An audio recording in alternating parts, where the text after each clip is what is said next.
Aujourd'hui, dans le business du foot, qu'est-ce qui fait qu'on entend autant de grands chiffres? Est-ce que c'est plutôt les droits télé, la billetterie, les maillots, tout ça? Le business du foot, en fait, comment le comprendre? Shalom. Salam. Salut. On voit qu'il a été briefé. Apprends vite. This is it, nous y sommes. Ouais. Bon, au moment où vous voyez cette vidéo, on est à J+1. Exactement. Ouais. L'inauguration a eu lieu hier. Ça a été un grand succès. Amine, à son manière, je souhaite ça. L'inauguration de? Mais parce que ça est diffusé dimanche. Donc on fait comme si on était déjà dimanche. Dans le live. L'inauguration a eu lieu hier. Un beau spectacle. Ouais. La canne de l'hospitalité. Et lancé, effectivement. Et vraiment, on est très heureux d'avoir Tanguy avec nous. Parce qu'il a accepté, alors que, quand vous allez comprendre le rôle qu'il a dans cette organisation, vous allez comprendre que c'est vraiment un miracle d'avoir un peu de son temps. Donc, Tanguy, tu es aujourd'hui responsable de toute la communication du COCAN. Ouais. Wow. C'est ça. Donc, avant de nous dire aussi en quoi consiste ce rôle, je pense que ce serait intéressant qu'on ait aussi ton background et aussi qu'on parle de ta casquette d'entrepreneur. Et c'est vraiment ça qui va vraiment intéresser c'est que tu as ces yeux-là, tu es entrepreneur, et là, tu mets un peu tous ces skills à la fois corporate et entrepreneur au service de ce grand événement. Donc, pour ceux qui ne savent pas, COCAN, comité d'organisation de la Coupe d'Afrique des Nations, monsieur. Coupe d'Afrique des Nations. Aujourd'hui, on va parler du football business. Amen. Donc, aujourd'hui, comment tu te présentes? Je l'ai fait, mais toi, comment tu te présentes? Tu l'as très bien fait d'ailleurs. Moi, je fais toujours profil bas, donc c'est toujours difficile de se présenter. C'est un exercice qui est toujours compliqué. Depuis les entretiens, ça date pas de maintenant. Présentez-vous, monsieur. Bon, tu as la tête, tu repenses à ton CV et tout ça. Et mais on nous a appris qu'il faut se détacher du CV. Donc, on va essayer de faire ça. Jean Tanguy, c'est à peu près 20 ans. 20 ans d'expérience professionnelle dans le marketing et la communication de manière générale. Donc, j'ai fait l'essentiel de ma carrière dans les telcos. Chez le leader qui porte une couleur ici. Et puis après j'ai été consultant pour l'Union européenne en communication. Donc voilà, c'est vraiment un switch, institution internationale et tout. Et puis ma passion m'a rattrapé. Le ballon rond, le foot, mais toujours dans le marketing et tout. J'ai voulu poursuivre ma passion dans ce domaine-là. Et voilà, j'ai monté mon agence de marketing sportif. Dont le projet, sinon l'activité phare est le Salon africain du football. Yes.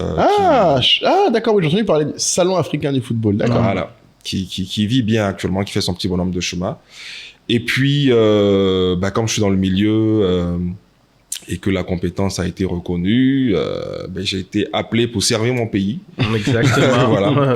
Au sein du comité d'organisation de la Coupe d'Afrique des Nations, Côte d'Ivoire 2023, où donc j'occupe le poste de chef de département communication. Voilà, donc une lourde tâche pour un petit bonhomme que je suis. Donc voilà, à la veille de la Coupe d'Afrique des Nations, on essaie de tenir bon. On a fait ce qu'on a pu. Avec beaucoup d'enthousiasme. On a fait les choses bien, peut-être d'autres moins bien. Les Ivoiriens et le monde entier pourra juger, mais on a fait ce qu'on a pu. Et puis, voilà, on a la veille de la Coupe d'Afrique des Nations. On est fiers, 40 ans après, d'être acteur privilégié de ce moment historique de notre pays. Et 40 ans, c'était ça la dernière fois, il y a la canne ici. Oui, 1984, j'avais 2 ans. Je savais même pas, je découvre. Mais d'accord, très bien. Voilà, donc, donc c'était vraiment pour moi une très belle mission. J'appréhendais et puis je me suis dit, bon, il faut y aller. Hein, tu as commencé quand à prendre en main le projet Cannes, où tu es rentré dans l'équipe Cannes? J'ai intégré le COCAN en 2022. D'accord. Janvier 2022. Donc 2 ans. 2 ans, 2 ans pile poil. Super, super. Donc pour l'occasion, on a mis... On a représenté nos pays. Attends, les gars, vous auriez dû me dire, je viens là en costume. Toi, tu viens du bureau. Tu travailles, toi, tu es dans le feu. Attends, c'est ça. Pas vous travailler. Non, mais nous, on a le temps de... C'est ça, nous, on a le temps de se briefer pour que je sois dans le dress code, mais c'est pas grave, c'est pas grave. En plus, j'ai un maillot dans la voiture, là. Je vais plus aller le changer, tu vois. Ah, c'est pas grave. Mais ça fait bien. Là, ça fait très sérieux. Ça fait... C'est pas grave, ok. Moulay, ça ressemble à ça le maillot du Mali, j'ai pas compris là. Monsieur, je sais pas de quoi tu parles, je suis ivoirien. Il est ivoirien. Je sais pas pourquoi il n'arrive pas à accepter ça. J'ai un passeport, une nationalité, monsieur, je comprends pas de quoi vous parlez en fait. Adopté. C'est ça, donc très fier. Je suis ivoirien, mon frère. Merci, Ivoirien de Tanguéré là, sache-le, n'oublie jamais ça. Donc, ouais, beaucoup d'enthousiasme, faut pas recommencer. Bon, c'est vrai que il y a ce sujet brûlant et la CAN, mais c'est vrai que nous, on voulait peut-être ouvrir le débat, parler de tout foot, parce que c'est, en termes d'attention, c'est nous, on dit souvent que quelle que soit ta fonction, quel que soit ton métier, que tu sois plombier, vendeur, tu dois capter l'attention, et le foot capte une attention monstre. Je crois que la finale de la Coupe du Monde, c'est 1 personne sur 2 dans le monde qui regarde. Ouais. C'est tellement fascinant. Même les non-footeux comme nous, là, on est là. Ouais. Mais c'est... Mais la CAN a ce pouvoir, hein. Oui. La CAN a ce pouvoir. Non, mais en plus, c'est vrai parce que, j'ai envie de dire, les passionnés de foot, c'est vrai qu'ils sont nombreux, mais quand il y a de grands événements sportifs comme la CAN, la Coupe du Monde, c'est tout le monde qui regarde. C'est ça, c'est donc, ça. Donc, c'est pas que les gars qui sont passionnés, tu as les curieux, tu en as qui sont à la maison parce que papa regarde le match, qui regardent aussi, donc tu as les téléspectateurs directs et indirects, et donc tout ça, ça fait une belle masse. Et ça réveille une fibre, je sais pas, nationale, patriote. Le sport a ce truc unique de... C'est clair. Et le foot est quand même le sport le plus abordable et le plus répandu. Moi, j'avais une grande question que je me pose toujours sur le business du foot, enfin sur le business de la CAN, peut-être on va commencer par la CAN, après on va remonter sur le foot en général, c'est... J'ai toujours 2 questions quand je vois ce genre d'événement, c'est déjà qui paye pour tout ça? Ah. Ouais. Ça, c'est une vraie... Parce qu'en fait, personne n'a jamais su m'expliquer.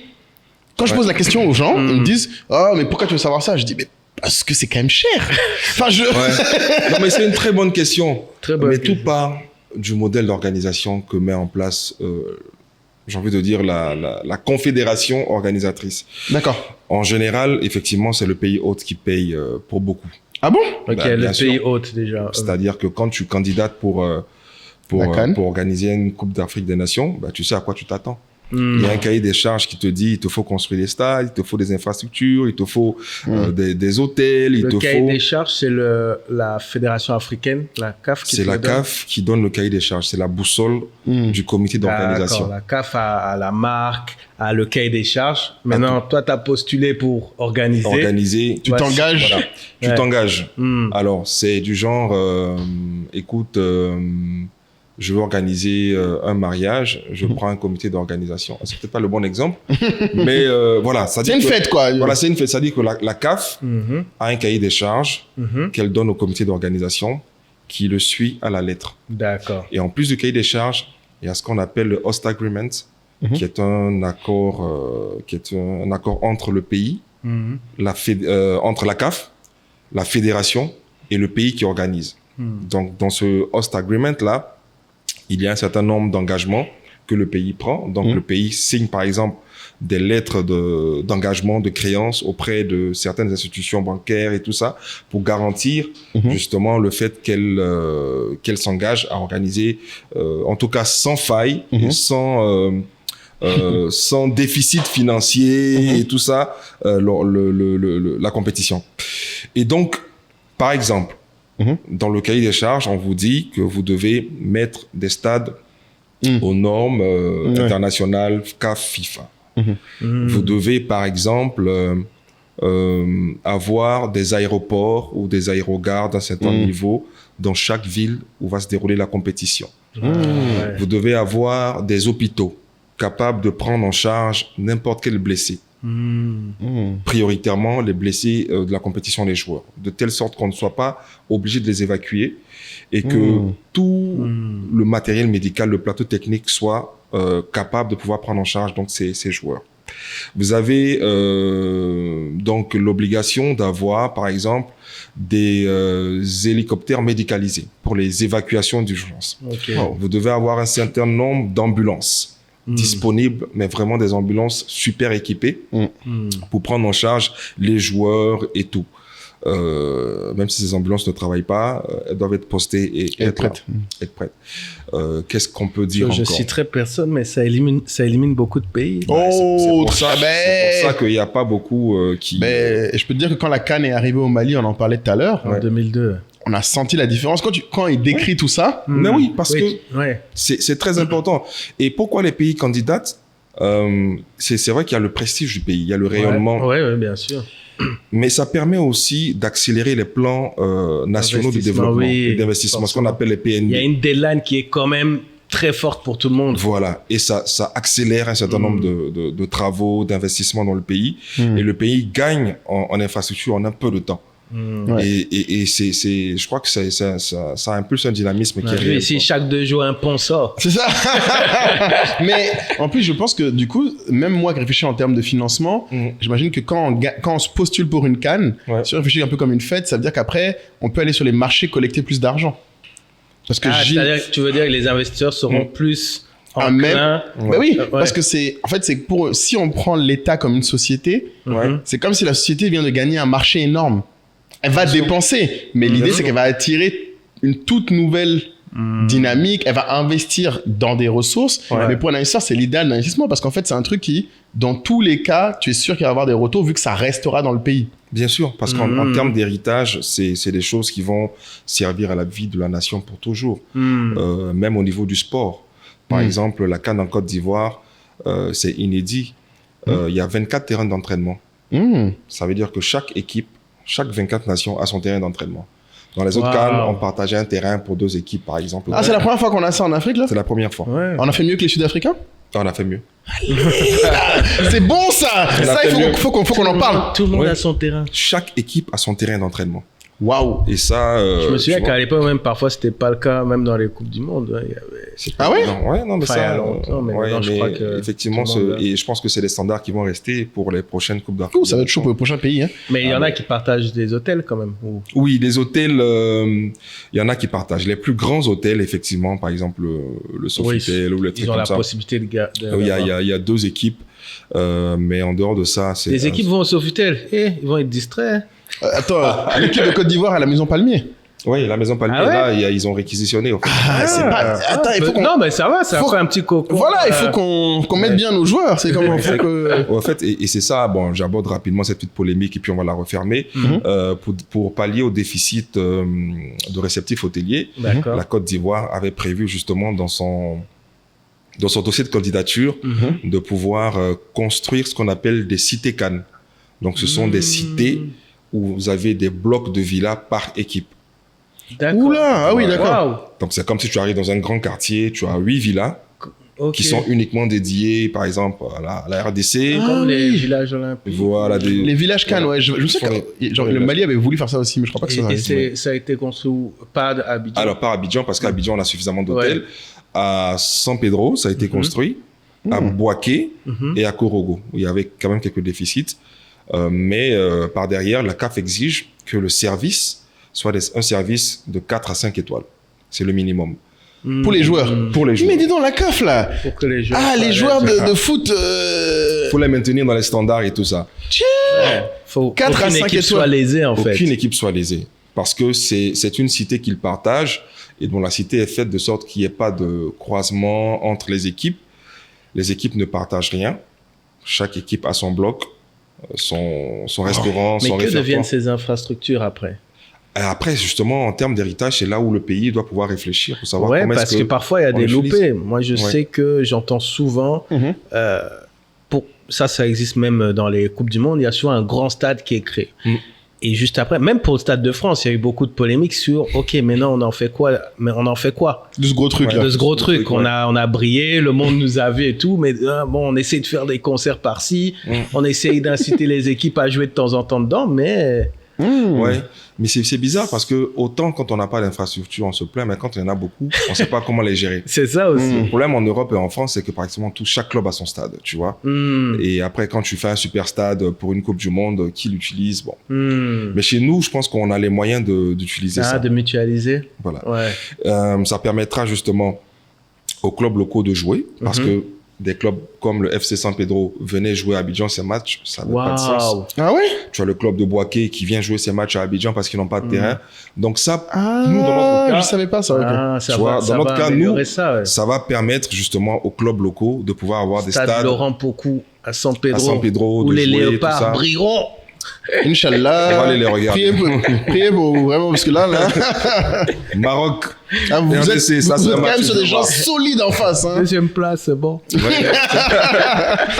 Non, mais bon, je pense que vous pouvez sortir premier. Non, je pense. Le directeur a parlé. Ouais, non. Ça n'a rien à voir avec le directeur. Là, c'est l'individu, le joueur. Mais du coup, c'est intéressant. Donc, c'est les États qui payent. Ouais, c'était ça. En tout cas, c'est l'État qui finance, franchement, à 90% la compétition. Moi, je pensais que le COCAN, c'est l'État et la Fédération ivoirienne qui se mettent ensemble, où il y a le comité est composé de... Alors, j'explique. Ouais. La CAF, le représentant de la CAF ici, c'est la Fédération ivoirienne de football. Donc, la CAF donne mandat à la Fédération ivoirienne de football, qui est son vis-à-vis, de pouvoir organiser la Coupe d'Afrique. Et comme la FIF n'a pas les moyens, parce que c'est une fédération, elle se tourne vers l'État, qui lui met en place un comité d'organisation dans lequel est intégrée la FIF. Et c'est pour ça que le vice-président du COCAN est le président de la Fédération ivoirienne de football. Statutairement, c'est son poste. D'accord. Et ensemble, avec l'État et la fédération, est organisée donc la Coupe d'Afrique des Nations. D'accord, voilà. ok. Donc la FIF apporte son expertise technique en termes d'organisation, football. L'État apporte son expertise administrative et tout ça pour juguler un peu parce que c'est quand même ces fonds qui sont dedans. Donc faut mettre un directeur financier qui vient contrôler tout ça. Mais la partie vraiment organisationnelle sur la compétition et tout ça, vous allez voir qu'à l'intérieur du COCAN, c'est les gens de la FIF qui pilotent ça, quoi. D'accord, ok. Wow. Et après, il y a des gens comme toi qui ont été pris... Voilà, effectivement, nous, on est des techniciens sur notre segment, c'est la com, le marketing. Et bon, comme on a une petite expérience, on vient aussi communiquer. Petite expérience. Jamais les gens qui disent ça, les petites expériences. Mais c'est tout petit. Mais j'avoue que j'ai beaucoup appris de cette... Oui, on finit pas d'apprendre. C'est un autre level. On fait des choses à certains... Malgré que tu aies été dans l'événementiel une bonne partie de ta carrière, là, tu te dis c'est un autre level. Non, c'est un autre level. Ça, il faut le reconnaître. Il faut être humble. La Coupe d'Afrique des Nations, c'est un mass event. Ça, c'est sûr. Mais déjà, rien que ce que tu as cité, en soins, en sécurité... Non, oui, c'est clair, non. C'est un autre niveau. Et un truc qui m'intrigue, du coup, quand tu dis un autre level, mais du coup, qu'est-ce qui se passe si il n'y a pas assez de pays qui sont capables de le faire? Parce qu'en fait, le problème, c'est qu'il faut que les gens postulent. Ça fait beaucoup, hein. Enfin, les États. Mais maintenant, il y a parfois 2 pays qui se mettent ensemble. Et c'est pour ça, justement, qu'il y a parfois 2 pays qui se mettent ensemble. Et c'est pour ça que certains pays prennent la Coupe d'Afrique et n'arrivent pas à honorer. On a vu le cas de la Guinée qui devait organiser en 2025. Ouais.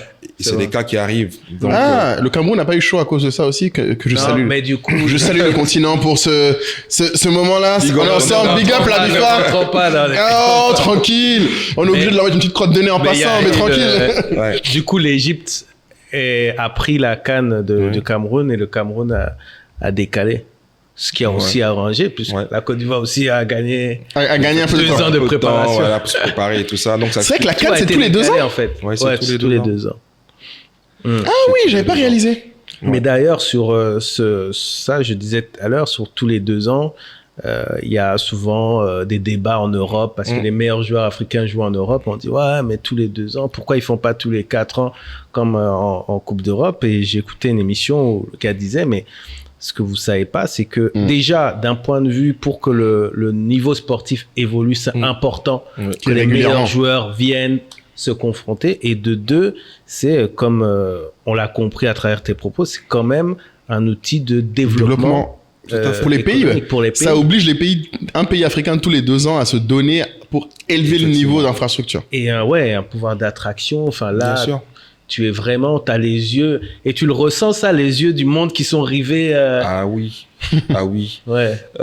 Tu le ressens quand tu reçois des coups de fil des ambassadeurs. Qui t'appellent pour te dire Tanguy, on a besoin de communiquer dans nos ambassades. Tiens, c'est l'ambassadeur de Côte d'Ivoire en France, c'est l'ambassadeur de Côte d'Ivoire en Guinée équatoriale. Ça vient de partout, ouais. Tu sens que... Ouais. Ah, parce que oui, il doit y avoir un volume de gens qui veulent des visas, il doit y avoir plein de choses qui se jouent derrière. Et c'est pour ça que t'es obligé de l'organiser avec l'État, en fait. Parce que absolument. Les trucs à l'aéroport et peut-être des gens qui ont besoin de passes rapides, de visa express. Oui, non, mais tout ça, c'est une organisation intégrée, mais qui demande d'être très minutieux et d'être vraiment... qui mérite d'être inclusive. On ne peut pas se faire l'économie de se passer d'un service ou d'une compétence ou d'un domaine de l'État. Tout le monde est impliqué. Le protocole d'État, la sécurité d'État, la défense. Ils ne doivent pas rigoler en plus. Ouais, tu vois, et c'est tout le monde. Et je crois que on mesure pas, en fait, de l'extérieur ce que ça représente d'organiser un tel événement, mais c'est costaud. C'est vraiment costaud. Et la visibilité du pays à l'extérieur, et ça, c'est important. Et moi qui suis à la communication, je me rends compte que c'est très important. L'image du pays, le prestige du pays que tu portes sur une partie de tes épaules aussi, parce que tu as une petite charge, parce que tu gères la marque quand même du pays, même si tu n'es pas totalement en front, parce que tu travailles avec les services de l'État. Le Centre d'information et de communication gouvernementale, le CICG. Je travaille avec le service de communication de la présidence, de la primature. C'est pas une blague. Voilà, tout ça, l'État. Tu travailles et tu apprends. Comment est-ce que l'État fonctionne, comment est-ce que la communication institutionnelle à un certain niveau marche. Il y a des codes, il y a les canaux. Voilà, on communique pas n'importe comment. C'est tout ça. Mais du coup, dans ce cas-là, dans ton rôle, le succès ressemble à quoi? Quand on prend ce poste, parce que moi je me dis, un poste comme ça, moi j'aurais trop peur, parce que comment tu dis, le responsable marketing a fait un excellent boulot sur la CAN, comment on sait que ça a marché? Parce que j'avoue, c'est dur à mesurer, non? C'est dur à mesurer. Il y a un indicateur qui est subjectif, c'est l'appréciation populaire, de savoir si ça a marché ou pas. Mais il y a un indicateur qui est beaucoup plus objectif, qui est interne. C'est comment est-ce que tu interagis avec tous tes clients internes. Tous ceux qui te sollicitent, tous ceux qui parlent avec toi, comment est-ce que tu centralises les choses, tu dispatches, tu résous leurs problèmes au niveau des ambassades, des institutions qui te disent on a besoin de ça, de ça, de ça. Comment est-ce que tu anticipes? Voilà. On a prévu un kit de communication pour les ambassades parce que c'est la première vitrine de la Côte d'Ivoire à l'extérieur. Quand on arrive, il faut qu'on sente qu'il y a la CAN en Côte d'Ivoire. Tu vois, tout ça, c'est des choses que les gens ne voient pas. Il n'y a pas que les réseaux sociaux, mais ce sont des outils de com que tu dois intégrer et implémenter dans ta stratégie. Donc, tu as ça, qui sont des indicateurs de réussite. Et puis, tu as l'appréciation populaire qui est beaucoup plus subjective. Ça doit être dur, ça. Ouais. On sent pas la CAN, on sent pas la CAN sur les réseaux. Ah oui, j'ai vu une vidéo, des gens qui disent, ouais, mais on sent pas l'ambiance, etc. Non, mais je les comprends. Mais tu les comprends, c'est-à-dire? Ça n'a pas commencé, ils sont où, là? Ça n'a pas commencé. Je les comprends. Parce qu'ils sont habitués à faire la fête. Et puis, il faut comprendre ta cible. En fait, le peuple ivoirien est exigeant. Mais c'est une bonne exigence. Ils aiment les choses bien faites, ils sont proactifs, ils veulent que tout se fasse en même temps. Ils aiment la nouveauté, ils sont passionnés et tout ça. Mais nous, on a d'autres priorités. Pas que c'est des priorités, mais on a d'autres leviers, tu vois. Et puis, on a adossé un cahier des charges qui fait que on peut pas tout faire en même temps. Oui, mais après, il y a des choses qui se font de manière organique, c'est-à-dire sur l'ambiance. Bon, tu fais ta affaire, mais derrière, c'est les gens qui vont s'emparer de l'événement. Moi, quand on va à une compétition, moi, j'ai été une fois à une Coupe du Monde. Ouais. Tu vas pas avant, quoi. Tu vas. Ouais. Tu as été à la Coupe du Monde du Brésil, tu m'as dit. Brésil, toi aussi, d'ailleurs. Ouais. Et en général, tu vas quand la compétition a déjà commencé. Parce que chaque nuit, ça coûte, quoi. Donc, moi, je sais qu'il y aura plein de gens qui là sur les 2 premières semaines ou d'autres qui prévoient d'aller. D'ailleurs, on a une communauté Telegram là qui nous suit. On a fait un groupe, la CAN. Donc, c'est tous des gens qui vivent en Allemagne, en France, pour la plupart et tout. Mais tu as au moins une quinzaine qui descendent, en fait. Mais tu vois les dates. C'est souvent au début, soit les 2 premières semaines, soit les 2 dernières semaines. Ouais, en fonction des matchs, des billets qu'ils ont eu à prendre pour les matchs et tout. De leur congé. De leur congé, c'est planifié, voilà. Et pour venir toujours sur cet aspect financier, donc on a parlé effectivement de l'État qui met les sous. Mais du coup, que représente, alors à la fois dans le business du foot et peut-être plus précisément dans la CAN, tout ce qu'on entend souvent dans les médias, à savoir, je sais pas, les revenus de billetterie, les revenus de droits télé. On voit aussi beaucoup de sponsors. Ça, est-ce que ça, c'est également pour l'État pour organiser, ou alors c'est une autre enveloppe, ça n'a rien à voir? Alors ça, c'est une enveloppe particulière. Là, on parle de quelle enveloppe? On parle de l'enveloppe de la CAF. D'accord. Ah, la billetterie, peut-être. Ce que je veux faire comprendre, c'est que l'État met en place les infrastructures, donne les moyens pour organiser. Les recettes de la compétition, dont la billetterie, le sponsoring et peut-être d'autres choses, appartiennent à la CAF. D'accord. Qui partage un pourcentage avec l'État. Le pourcentage, il n'est pas très élevé. Mais la CAF est propriétaire de l'événement. Donc ça veut dire que l'État dépense, puis il n'y a pas de côté entrée. Alors, ce que l'État gagne... Ah oui, c'est les gens qui viennent. C'est les taxes, les visas. Il y a un écotourisme qui se développe.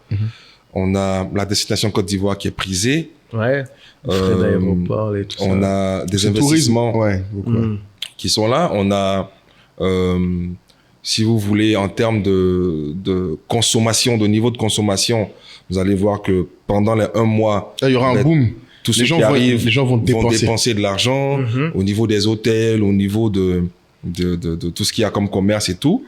La Côte d'Ivoire, le peuple ivoirien va pendant 1 mois vivre avec la CAN. Oui, donc il y a l'humeur des gens aussi. Le commerce va se développer. Donc ça profite à l'État. Ça profite à l'État. Et puis l'État n'est pas tout à fait perdant parce que l'État a une ristourne sur les recettes aussi de la CAF qui sont générées. D'accord. Mais voilà, je pense que en somme, on organise la CAN. C'est vrai, il y a le volet business, mais j'ai envie de dire que pour l'État, c'est plus l'image et le rayonnement soft power, du pays. C'est vraiment le soft power parce que ça n'a pas de prix sur le long terme. C'est très important en termes de positionnement à l'international. Puis tu sens aussi, je pense, un élément qui joue aussi, enfin qui est important, c'est l'humeur des gens. C'est-à-dire que la fierté pour les gens de dire c'est chez nous, c'est chez nous, c'est chez nous, pendant plusieurs années, pendant l'organisation. Bon, forcément, si l'équipe nationale fonctionne, c'est encore mieux. Mais c'est pas à négliger, quoi. Mais du coup, sur ces enveloppes qui, dans le cadre de la CAN, vont à la CAF, qui est en fait propriétaire effectivement de l'événement. Est-ce que tu peux nous parler, si on sort un peu du domaine de la CAN, aujourd'hui dans le business du foot, qu'est-ce qui fait qu'on entend autant de grands chiffres? Est-ce que c'est plutôt les droits télé, la billetterie, les maillots, tout ça? Le business du foot, en fait, comment le comprendre?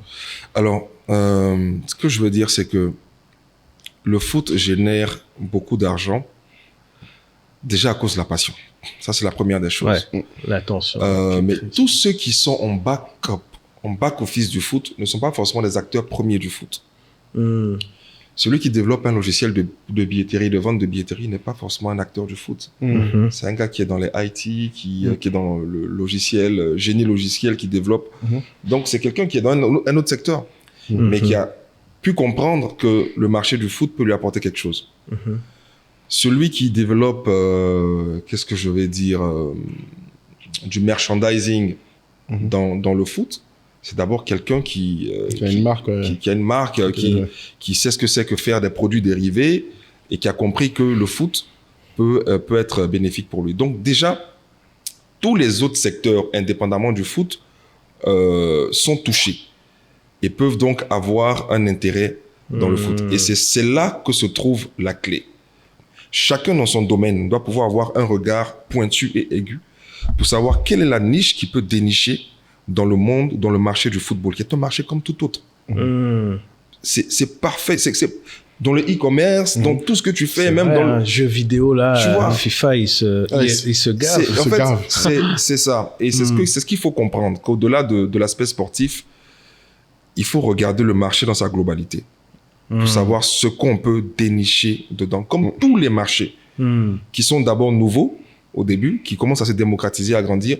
Il y a toujours un point d'ancrage qu'il faut chercher par rapport à son activité première. D'accord. Et c'est là qu'on peut faire du business. Soit on le trouve, soit on le crée. Et c'est comme ça que ça vient. Et c'est comme ça que les gens trouvent. Bon, moi, je prends l'exemple du Salon africain du football que j'organise. Ça, c'est intéressant. Et comment ça se passe? Je me rends compte qu'on a la compétition sportive qui est la CAN, qui a lieu chaque 2 ans. Tous les athlètes viennent, on joue, vainqueurs et tout ça, mais c'est purement sportif.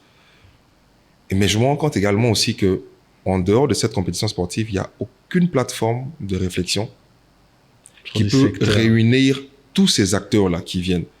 Entraîneurs, équipementiers, sponsors, je sais pas, joueurs, agents de joueurs, voilà, sur un même plateau pour parler business, pour échanger des bonnes expériences et pour créer une symbiose.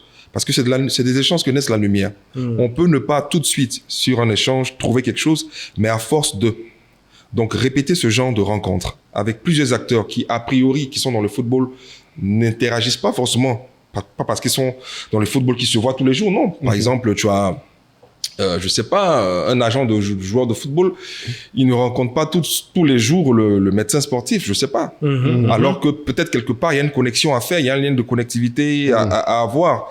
Et c'est en les rapprochant qu'on peut trouver ça. Donc moi, je me suis dit, bon, attends, il y a quand même quelque chose qui va pas, quoi. Il faut pouvoir les réunir et puis mettre des thématiques. Comme j'aime bien réfléchir, que je suis un homme de réflexion, je pose des sujets qui amènent les gens à débattre. Et je t'avoue que à travers ça, les gens se rendent compte que c'est véritablement une plateforme qui leur permet d'échanger, de réseauter et puis de découvrir d'autres champs de leur activité qu'ils n'avaient pas eux-mêmes perçus parce qu'ils étaient cloisonnés dans leur métier. Et c'est comme ça que la CAF se dit, mais attends, nous-mêmes CAF, on n'a jamais pensé à le faire. On organise, on est focus sur la CAN parce que d'une CAN à une autre, il faut toujours organiser, mais on ne prend jamais de recul pour savoir que, écoute, en dehors des athlètes, il y a tout un écosystème qui vit et qui a besoin d'être aussi réuni comme une sorte de CAN, quoi. Bien sûr. Et c'est comme ça que moi, je positionne le Salon africain du football comme le deuxième plus grand événement sportif sur le continent après la CAN. Quand on a fini de jouer au football, posons-nous pour savoir comment est-ce qu'on organise ce football, comment est-ce qu'on pense la carrière des gens, comment est-ce qu'on pense la reconversion des sportifs qui vivent une vie de rêve quand ils sont en activité. Mais parfois... Et après, la chute est brutale parce qu'on n'a pas pensé à l'après sport. Ouais, il y a beaucoup de cas comme ça, d'ailleurs. Il y en a plein. Ah ouais. Et d'ailleurs, à ton salon, on retrouve... Donc, juste pour terminer ta question... Des stars. Ah oui. Juste pour terminer sur ta question, moi, je suis dans le marketing et dans l'événementiel à la base, tu vois. Et c'est comme ça que dans le prolongement de l'événementiel et du marketing, je me dis, pourquoi ne pas faire un événementiel dans le sport, dans le foot. Voilà. Donc, ça part du fait que je suis d'abord spécialiste du marketing et de l'événementiel. Mais tu as vu le foot comme un marché. J'ai vu le foot comme un marché et j'ai vu une opportunité dans le foot et je suis allé créer quelque chose qui n'existait pas. Et dès le début, tu es allé voir la CAF ou tu as fait sans eux? Ça fait combien d'années? J'ai fait sans eux parce qu'il faut il faut commencer par leur montrer que ça marche. Voilà, justement, ça marche. Il y a des gens qui auraient dit, mais moi, je vais d'abord aller voir. Tant que j'ai pas la CAF, tant que j'ai pas la fiche, je commence pas. Faut pas attendre ça. Et ça, c'est une règle d'or pour tous ceux qui entreprennent. Bien sûr. C'est pour ça qu'on le dit. Même là, c'est vrai. Même là, c'est vrai, tu vois. Et ta crédibilité, tu l'acquiers quand tu fais tes preuves. C'est ça. Voilà. Et après, comme on dit, tu sois tellement bon qu'on ne peut pas t'ignorer. Ils viendront. Absolument. Et c'est ce qui se passe. Et ouais, il y a pas mal de joueurs ou d'anciens joueurs qui viennent, même des joueurs européens qui viennent partager leur savoir.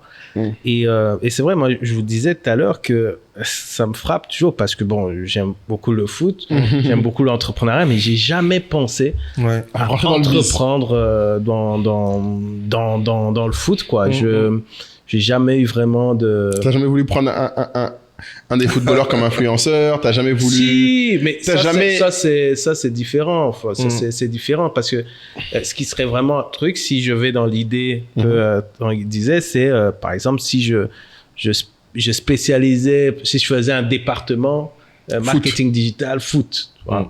Et mais on fait beaucoup d'actions dans le foot, mais j'ai pas fait de ce genre de spécialisation. Tu t'es pas dit, je vais être l'agence digitale des joueurs de foot, ni des clubs. Non. Pourtant, j'ai eu une opportunité avec... tu connais Christopher Nkunku? Oui. Ouais, voilà. Il est en équipe de France. Et et donc il joue au PSG. Maintenant, il est à Chelsea. Et je connais bien son entourage. Après, je me disais, bon, à distance, tu vas gérer quoi, etc. T'as laissé. Rentrer, mais c'est vrai que, comme tu dis, ça devrait être un marché où les entrepreneurs devraient vraiment voir des opportunités. Mais on a l'impression que ça se ferme. Il y a beaucoup d'argent, mais on a l'impression que c'est fermé. Il faut percer. Le jeu vidéo, c'est ça. La compétition, c'est ça. Les agents, c'est eux. Tu vois? C'est parce que, si tu vois, en réalité, surtout en Afrique, les clubs n'ont pas encore compris que ils sont eux-mêmes des entreprises. Ah, intéressant. Et des marques. Voilà. Et des marques à part entière. Et c'est ça le problème du développement du football africain. C'est d'abord la professionnalisation de notre football, mais qui passe pas forcément de grands moyens. Tu parlais de digitalisation. Moi, je te donne une idée.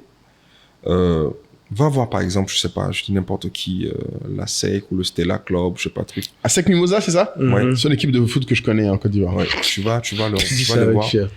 Et tu leur proposes un véritable plan de marketing digital. Pour aujourd'hui, tu vois, on n'a pas cette attractivité des clubs au stade. Ouais, ça, mais c'est virtuellement, un gros problème. on peut créer une véritable communauté. Et ça va même booster leur vente.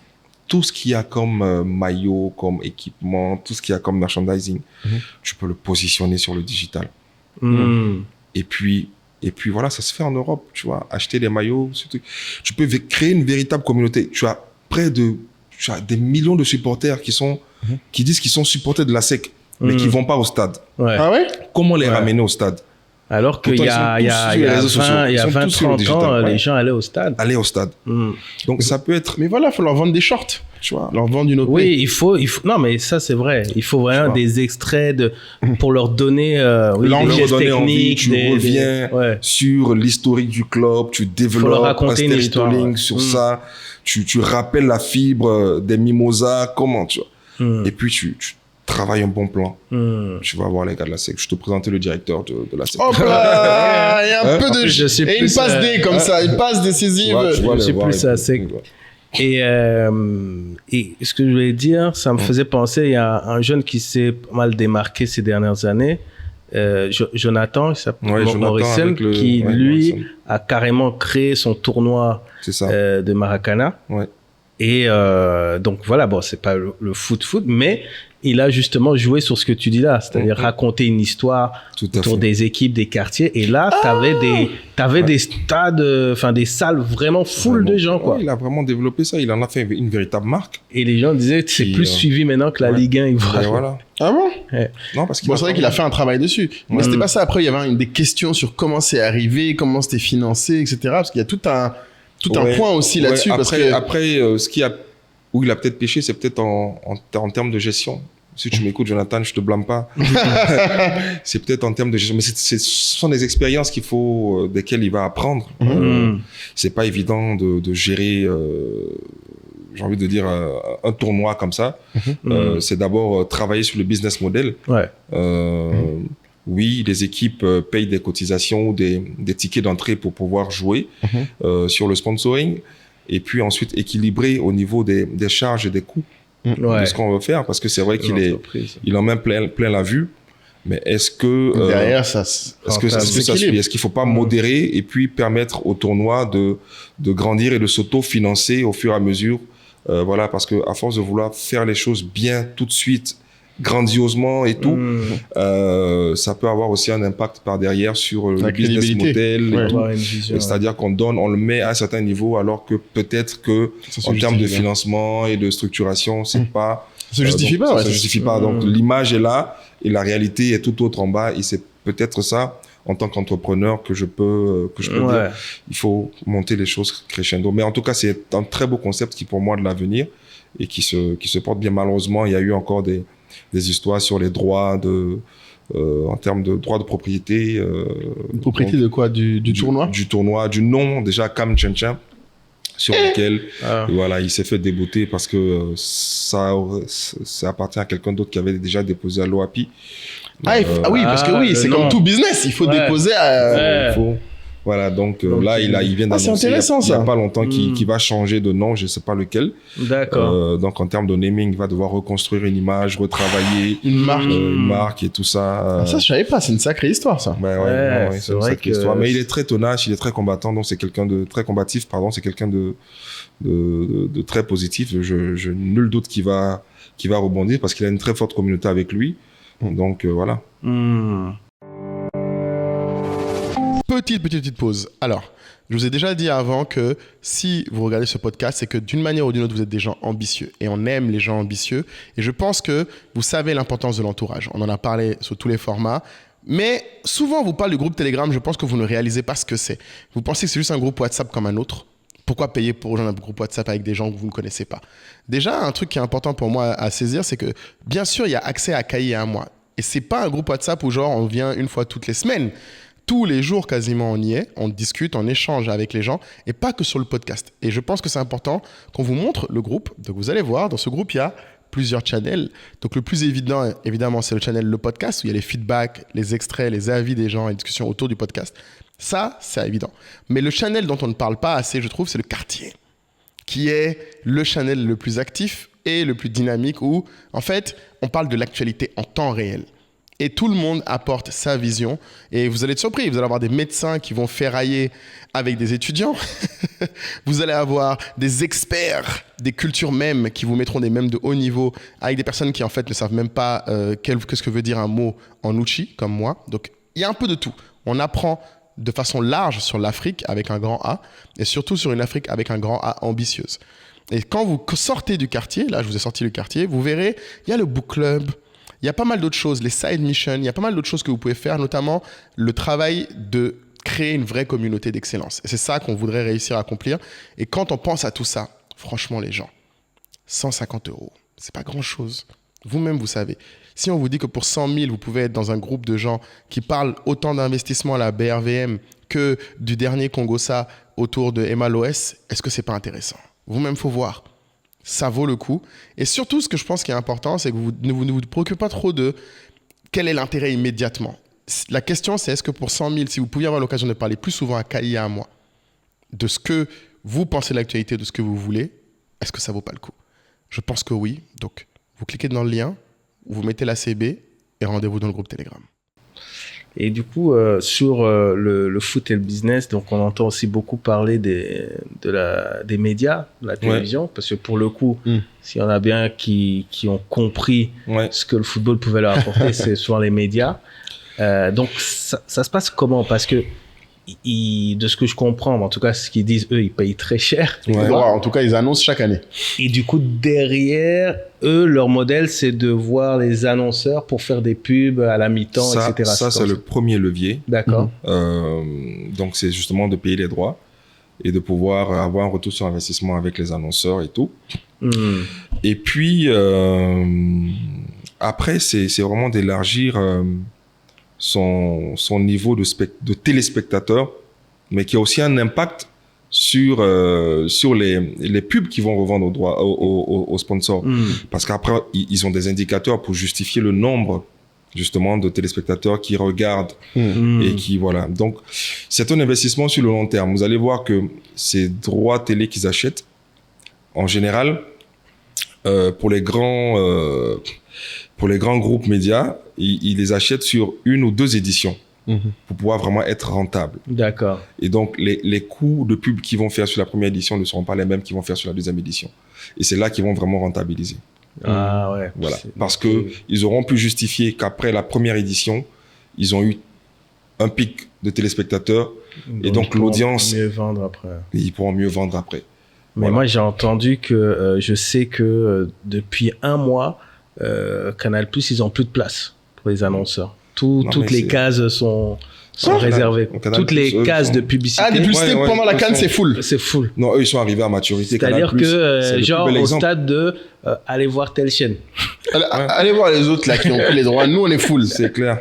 Non, mais c'est justement ça. C'est justement, eux, ils sont vraiment à maturité de leur business model. Et voilà, ils refusent aujourd'hui des annonceurs, quoi. Mais c'est vrai qu'après, il n'y a pas beaucoup d'événements où tu peux te dire, je suis sûr que si je fais une pub pendant, la moitié du pays, voire tout le pays va voir. Ouais. Il y a pardon. Et sur une chaîne comme Canal+. Ouais. Voilà, donc, tu fais de la pub, mais je fais de la pub sur telle chaîne. Et donc ça, tu es sûr qu'en termes d'impact, tu loues pas ta cible. Ah, et c'est pour ça qu'ils ont fait une chaîne spéciale Cannes. Ouais, ça ouvre encore des cases publicitaires. Mais parce que du coup, ils vont diffuser ailleurs que sur la chaîne Cannes. Ça, je sais pas. Parfois, il y a les directs sur une chaîne, puis les rediffusions sur une autre. C'est clair. Ah, donc en fait, tu peux faire les deux aussi. Ouais. Ah ouais. Parce que beaucoup de gens regardent en rediff. Si tu travailles, tu veux regarder le match. Effectivement. Après, t'as les trucs d'analyse, après match. Oui, les émissions. Et là, tu vends de la pub aussi. Ouais, voilà. Et Canal, je crois, va plus loin parce que dans sa chaîne Cannes, il crée des programmes autour du foot. Par exemple, il y a une émission où on interviewe les femmes de footballeurs. Non. Ouais. Il reste dans l'esprit. Chacun. Là, j'ai vu NC développe une émission avec. C'est un truc humoristique. C'est un marabout qui essaye de deviner les scores. Tu vois. Donc tout le monde essaye de créer son truc. Et moi, je le vois avec les marques. Parce qu'on travaille avec beaucoup de marques qui sont sponsors, du coup. Attends, Kyle. Prends le temps. Dis bien, Totem Expérience. Oui, mais de toute façon, les marques, elles sont, enfin, on les connaît, c'est Visa. C'est ça. On travaille avec Visa, EcoBank, Orange, Total Energy. Ouais. Et j'espère que j'oublie personne. On travaille aussi avec la CAF. Voilà. Donc, du coup, il faut que tu dises la phrase que tu as mise sur les internets qui résume ça bien. Ouais. Totem Expérience représente la majorité des sponsors de la CAF. Les sponsors majeurs, ils nous ont confié. Les contenus vidéo de la CAF, c'est vous? C'est quoi? Alors, en collaboration avec eux. Mais ils font les, sur certains, ils font les montages. Ouais. Parce que ils veulent que ça soit exactement pareil que... en termes de charte et tout ça. Ouais, en termes de charte, ça permet de gagner du temps. Et nous, là, j'ai des gars qui sont à San Pedro, d'autres qui sont à Boaké et tout ça. Ah bon, tu vois, donc tu es dedans, là. Ouais, on est dedans. Fait exprès. On n'a pas... Oui, ce qui me tue, c'est ça avec lui. C'est le gars, il te dit léger comme ça. Il te pose des questions comme s'il ne sait pas. Comme s'il ne sait pas. Mais oui, je te sens pas, là. Comme si tu ne sais pas comment faire du business dans le foot. C'est ça. Tu vois le point, oui. Tu vois, non, c'est léger, en fait. Non, bon point. Non, je parlais plus de créer une entreprise autour du foot. Tu vois le gars, non, franchement. C'est ça avec Totem, franchement, c'est vrai que Ligue des Champions, on fait avec Heineken, Coupe du Monde avec Coca. On est, sur ces créneaux-là. Sur ces créneaux, tu es dedans. Oui. Donc tu as quand même fait du foot indirectement. Tu lui demandes à Tanguy, qu'est-ce que entrepreneur? Non, mais parce que moi, je pensais aux auditeurs et je me dis, je voudrais que pendant cette CAN, les gens qui ont une âme d'entrepreneur ou qui sont entrepreneurs ouvrent les yeux et essayent d'identifier des opportunités pour peut-être rejoindre ton combat qu'on a compris. Toi, tu veux que le football africain ait vraiment une place à la table du monde. Et c'est vrai qu'on a de plus en plus de champions qui jouent dans des grandes équipes, mais en tant que on va dire ce qu'on pèse par rapport au football mondial, on est encore on est très loin. On est encore très loin. Et moi, par rapport à ça, je pense qu'il y a aussi un truc qui me gêne, qui est dommage en tout cas, c'est je trouve que nos joueurs emblématiques, par exemple, en termes de personal branding, ils pourraient faire beaucoup plus. Et ça tire aussi, je trouve, vers le haut. C'est-à-dire que tout le monde sait que, Mané et Salah sont de très grands, excellents joueurs. Mais les gars, marquent des buts, ils vont boire leur thé, ils rentrent, ils font rien. Il faut faire rêver. J'ai l'impression qu'en termes d'image, par exemple, à l'époque de Drogba et Eto'o, on avait plus les yeux rivés parce que, au-delà du terrain, il y avait aussi, tu les sentais habités d'une mission. Je représente le football africain et une génération aussi s'est appuyée là-dessus, tu vois. C'est ça. Non, mais effectivement, c'est lié à la personnalité de chaque joueur. Ouais. Oui, on peut rien faire, mais bon. Les gars, ils ont l'argent quand même pour payer Totem pour gérer un peu leur présence digitale quand même. Mais tu as l'impression que ça. C'est pas une priorité. Ouais. Mais après, c'est vrai que c'est des personnalités. Ouais. Tu vas pas leur demander de, tu vois, ça là. Sadio Mané, c'est quelqu'un de très réservé et tout. C'est la seule fois où il fait une story, c'est quand il va à la Mecque. Ouais. Ou qui vient de se marier. Là, les gens en parlent. Ouais. Non, mais je trouve qu'il loupe quand même quelque chose. Même si c'est pas pour eux.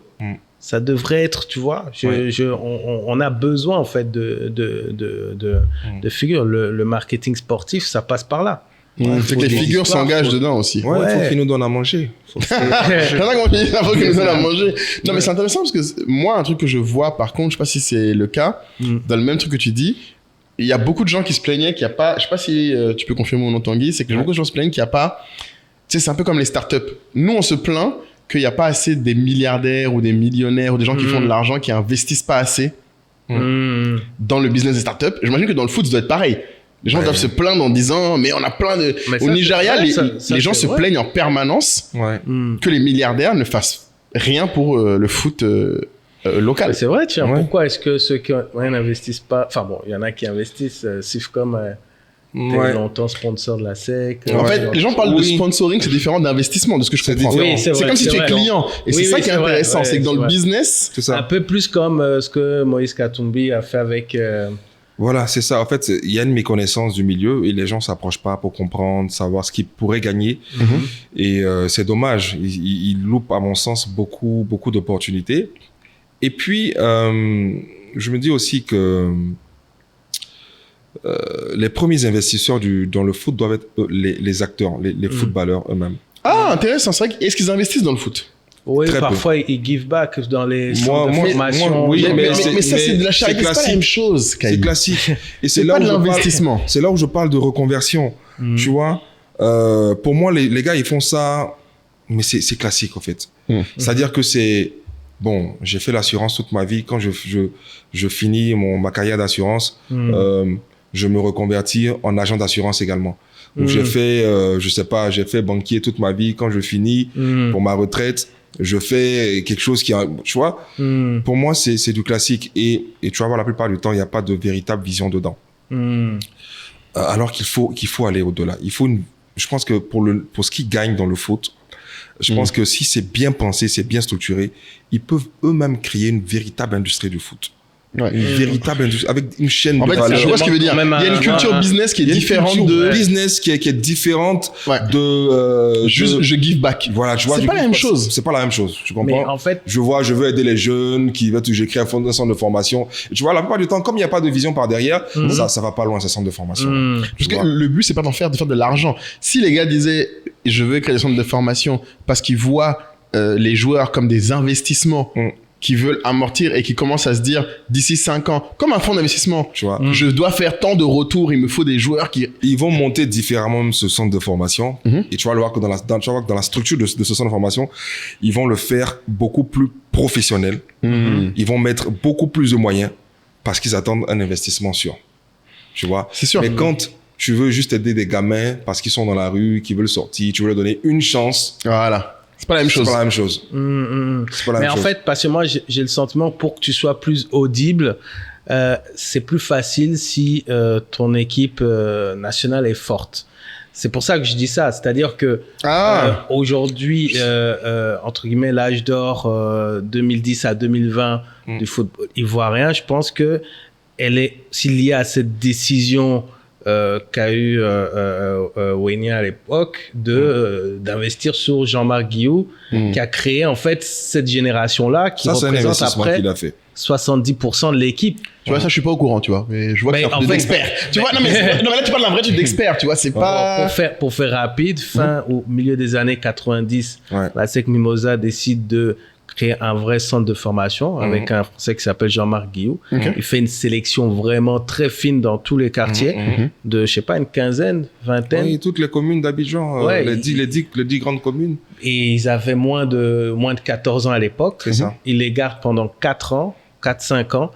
Et ils deviennent en fait joueurs, c'est-à-dire ils les mettaient même en Coupe d'Afrique, ils battaient toutes les équipes. Ah bon? Mais tout ce que tu vois, Kolo Touré, Yaya Touré, Salomon Kalou et tout. Attends, tous ces gars-là viennent de cette génération? C'est la même génération. Tout ça, c'est la même génération. Même génération. Et c'est eux qui ont rendu la SEC Mimosa aussi célèbre ou?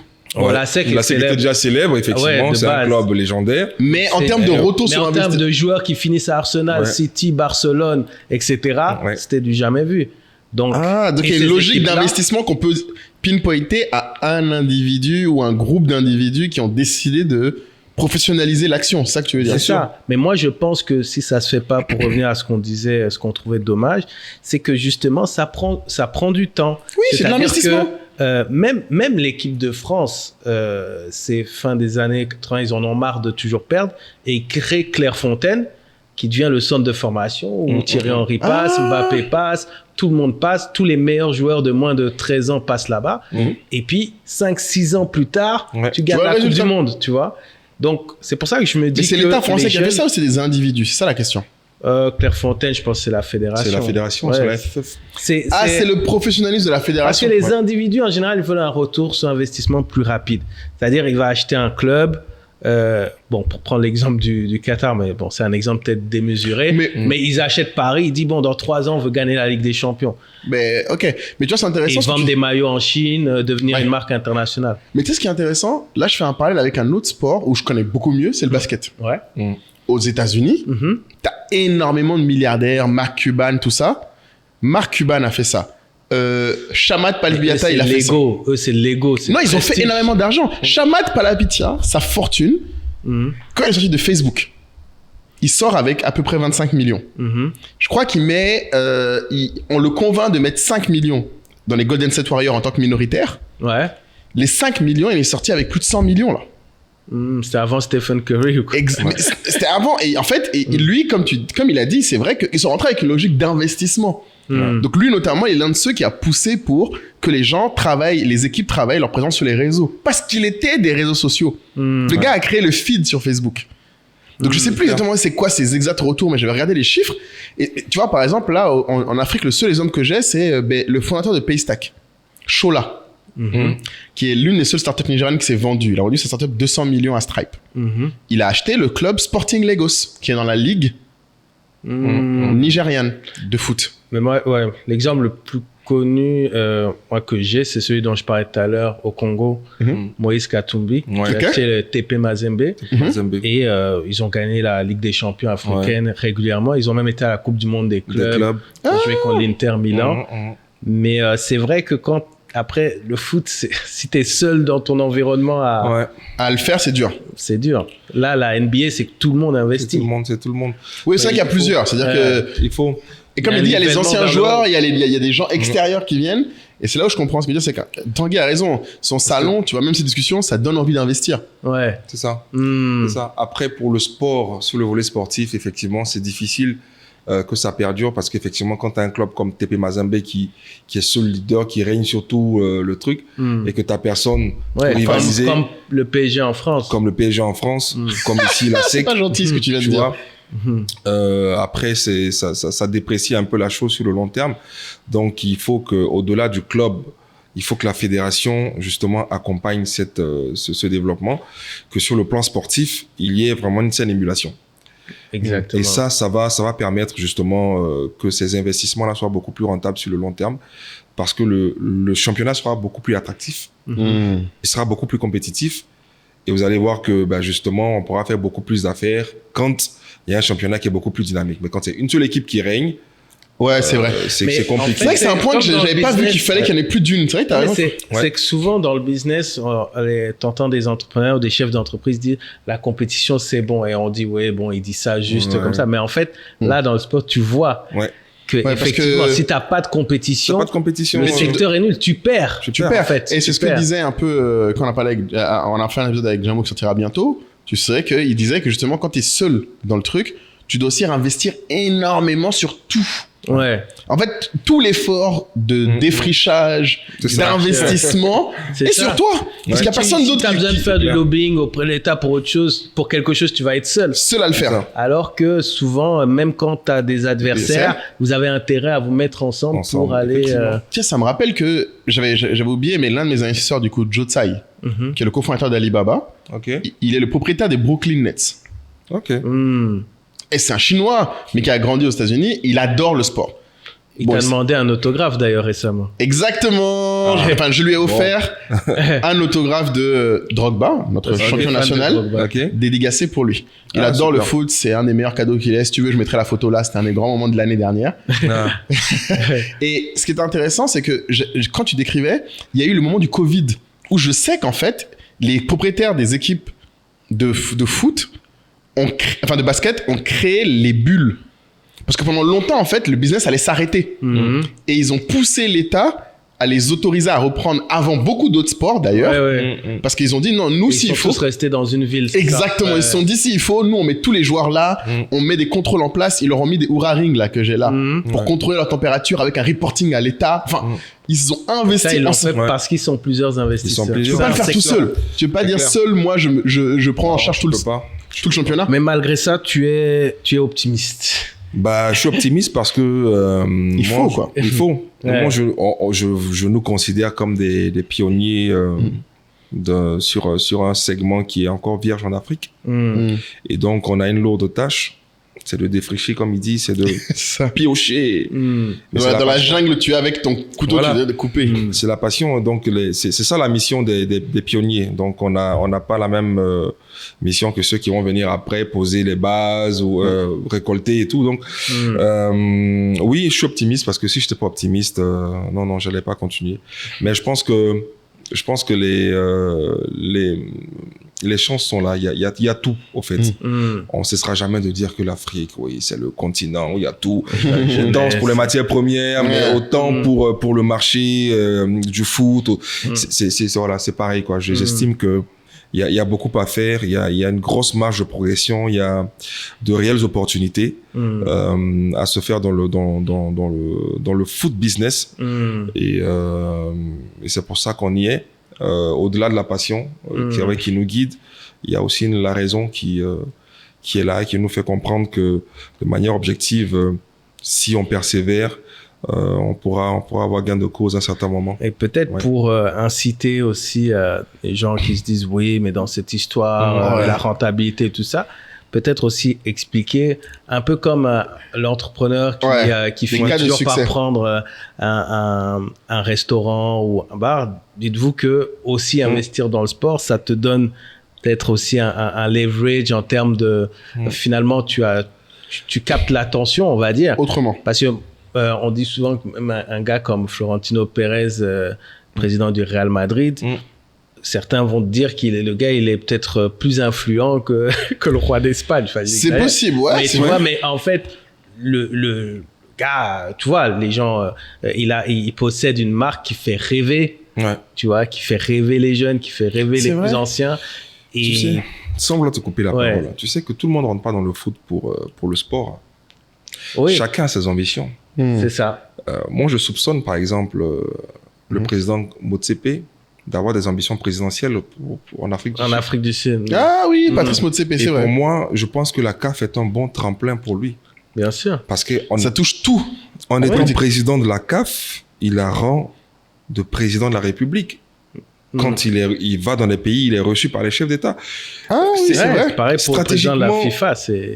Pareil pour le président de la FIFA. Stratégiquement, il faut comprendre un certain nombre de choses. Et donc, effectivement, on rentre dans le foot pour plusieurs raisons. Et le rayonnement qu'on a dans le foot, il est tel que on peut commencer dans le foot et déboucher ailleurs. Mais pas finir comme tapis, si possible. C'est votre mauvais exemple. Tu vois, dans la mesure du possible. Tu as tué. Donc, vous avez vu la série sur Netflix ou pas? Ouais, j'ai vu. C'est les vrais, c'est vos trucs là. C'est pas mal. Ouais. Donc, c'est ça, en fait. Ne pensez pas que tous ceux qui sont dans le foot sont des gars qui pensent foot, matin, midi, soir, mangent foot. Oui, il y a des passionnés. Et c'est bizarre, hein, la plupart des passionnés, ils restent forcément dans leur cocon, mais c'est ceux qui prennent de la hauteur par rapport au business. Oui, ceux qui sont froids. Qui rentrent dans le business, pour des retours, pour des résultats. C'est comme ça. C'est partout comme ça. C'est marrant, c'est exactement comme dans la mode, dans mon domaine. En fait, c'est partout pareil. C'est vrai, t'as les passionnés qui se laissent embarquer dans le truc. Qui peuvent être aussi, à un moment donné, business, dans le business et puis en tirer profit, mais généralement pas toujours. Et c'est marrant, c'est vraiment le même truc. J'avais jamais réalisé, mais ce qu'il vient de dire, c'est vrai. C'est des métiers de passion. Mais parce que même Mark Cuban, à un moment, il avait dit qu'il a dû se mettre à plein temps pour gérer son club. Un peu, tu sais, la même truc que moi je disais, difficile de faire des trucs grands à mi-temps. Mais t'as plein de ces gars-là qui se retrouvent à se mettre à plein temps quand ils lancent. Au début, ils prennent une équipe en mode juste pour le fun.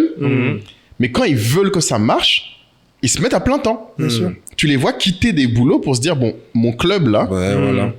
Si je veux que ça marche, c'est un vrai business. Mais tu dois, en termes de ressources humaines à gérer, en impact, c'est énorme. Les gars, les équipes de NBA, ça fait des centaines de millions de revenus.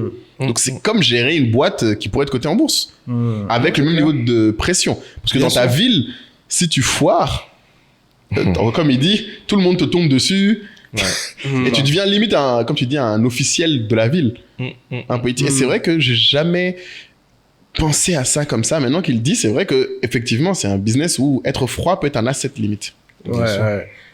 Quand tu mets trop de passion dans un truc, après ça truc. Hein, mais bon.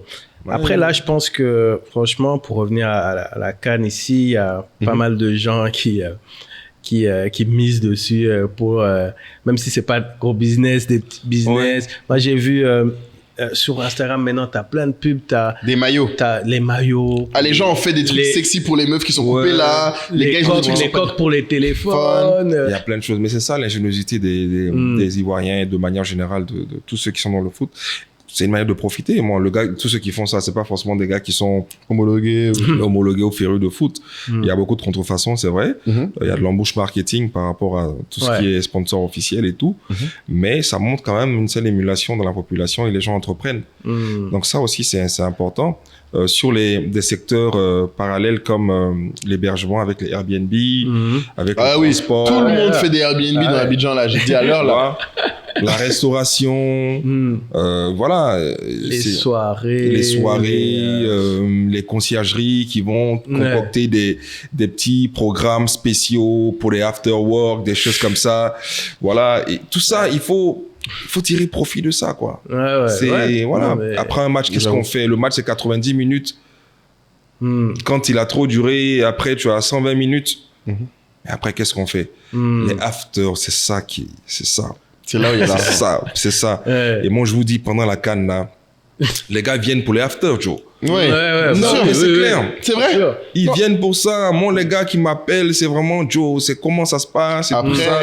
Ils font leur programme même. Ça dit le match, c'est juste le petit point. C'est là où on commence. Tout le cercle qui est autour là, c'est des trucs extra qui n'ont rien à voir avec le tout. Voilà. Non, c'est vrai. Tu viens, tu découvres le pays. Tu veux découvrir le pays. Tu veux te faire des rencontres. Tu veux rencontrer de belles nanas. Tu veux faire la fête. Tu veux réseauter. Tu vois. Et donc, ils me demandent c'est quoi les points chauds, c'est quoi les activités phares que la CAF organise. Bon, malheureusement, c'est sur invitation. Est-ce que je peux avoir une invitation? Est-ce que je peux aller? Je vais rencontrer telle personne. Il y a un after work ici. Il paraît qu'il y a tel joueur qui y sera. Comment est-ce qu'il faut faire pour le rencontrer? Il y a tel entraîneur. Il y a tel président de club, de fédération. Comment est-ce que voilà. Mais d'ailleurs, vous avez lancé une appli, je pense. Tu peux avoir les bons plans. Oui, tu as tous les bons plans, tu as tous les que ce soit pour l'hébergement, la restauration, les bons plans en termes d'event et tout quoi.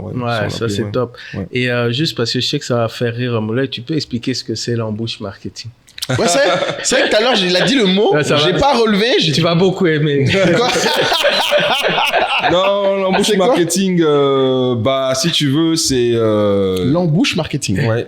Comment on peut traduire ça en anglais, en français? Il n'y a pas de traduction, si tu veux. Alors, je t'explique simplement. Dans une compétition comme la CAN, tu as des sponsors officiels. Qui ont droit à certains privilèges. Donc, visibilité, activation de marques un peu partout. Et ce sont des droits exclusifs. Donc, des concurrents à eux n'ont aucun droit, en tout cas, de pouvoir surfer, communiquer autour de la CAN. Et tous ceux qui le font ce qu'on appelle de l'embauche marketing. C'est-à-dire qu'ils polluent.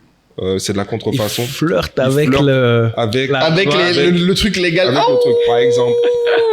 Tu vois, ils doivent pas mentionner le nom CAN ou Coupe d'Afrique des Nations ou encore moins avec le naming officiel Total Energy et tout ça. Ils doivent développer aucune offre.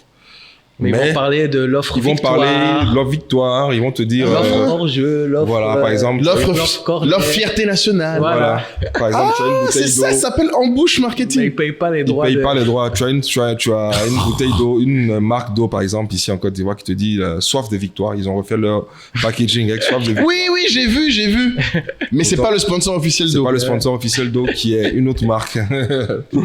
Ah, j'ai vu quand même des fromages aussi. Il y a tout ça, tu vois. Oui, j'ai vu. Mais d'ailleurs, je pense que le comité est très vigilant, d'ailleurs. Oui, on essaie d'être très vigilant avec les services de la CAF. Suivre tout ça, c'est votre taf aussi? Oui, mais en fait, par respect par rapport à ceux qui ont payé.